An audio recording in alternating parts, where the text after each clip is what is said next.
Hello mga pre! Time to ride sa naman! Ngayong araw na to, pupunta kami sa bagong open ng Mini Inland Resort sa Tuganay, Carmen, Davao del Norte. So, tara mga pre, let's go! Pagpunta kayo ng Davao galing Tagum, before kayo darating sa Tuganay Bridge, mag left side kayo, then follow the road lang kasi straight lang yan. Or better, magamit kayo ng Google Maps kasi andun din nakaregister yung Casa del Rancho para madali lang ninyong matutuntunan. Then sa unahan, ay makikita kayong sign katulad nito, Casa del Rancho this way. Susundan nyo lang ito kasi madali lang itong tuntunan.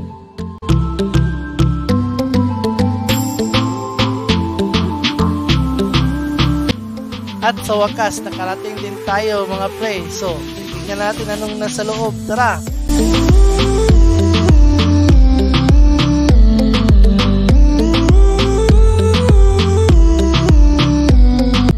Sa pagpasok namin dito mga pre, talagang ang ganda ng ambience. Nakaka-relax talaga. At sa likod ng Casa del Rancho, meron ding sapa.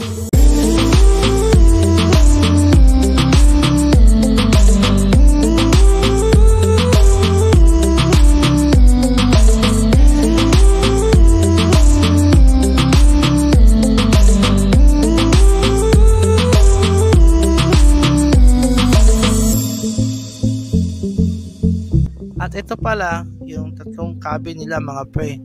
Dito kayo pwede mag-overnight kasama ang inyong pamilya or grupo or mga workmates.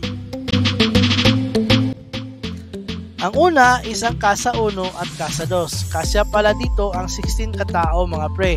Meron din silang mga gamit na pwede nyo gamitan sa loob ng Casa 1 at Casa 2. Then, ang pangalawa, isang Casa Amigo. Kasya dito ang 6 na mga tao mga pre. Meron din silang gamit na mga pangluto. Then, ang panghuli is ang Casa Bonita. Kasya naman dito is mga 4 na tao. Meron din silang mga gamit sa loob, katulad ng ibang mga kasa.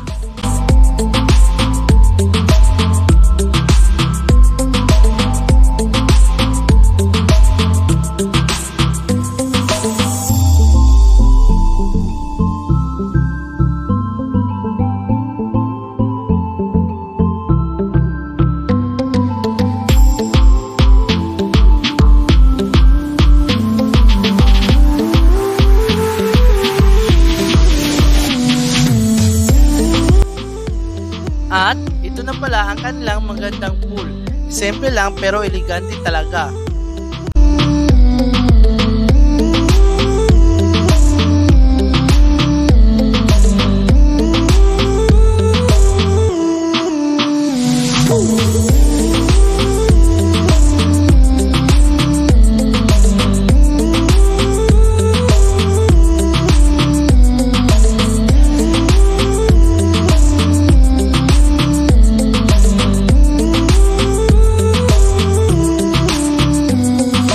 Kanilang main pool pala is merong 4 feet hanggang 6 feet.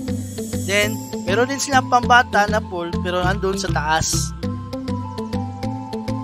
At ito na pala ang whole surroundings mga pre. Ang ganda talaga. Wala akong masabi kundi wow. Meron din pala silang mini ranch dito na pwede kayo mag horseback riding.